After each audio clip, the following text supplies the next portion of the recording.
Moped idarə edənlərdən sürücülük vəsiqəsi tələb olunacaq. Prezident İlham Əliyev bununla bağlı yol hərəkəti haqqında qanuna dəyişikliyi təsdiqləyib.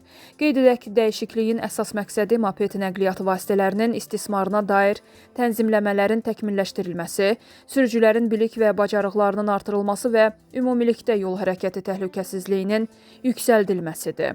Mühüm dəyişiklik moped idarə etmək üçün sürücülük vəsiqəsinin alınmasının tələb olunmasıdır. Bu, sürücülərin müəyyən bilik və bacarıqlara malik olmalarını təmin edəcək və nəticə etibarilə yol hərəkəti təhlükəsizliyini artıracaq.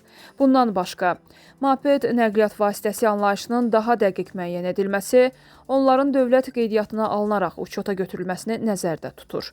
Qanunda mopedlər üçün əvvəllər mövcud olan yalnız yolun sağ kənar zolağı ilə hərəkət etmək tələbinin aradan qaldırılması nəzərdə tutulur. Bundan başqa, sözü gedən qanun layihəsində motosikletin və mopedin uzunluq və ya eni üzrə qabaritlərindən 0,5 metrdən artıq kənara çıxan və ya motosikleti, mopedi idarə etməyə mane olan yük aparmaq qadağan edilir.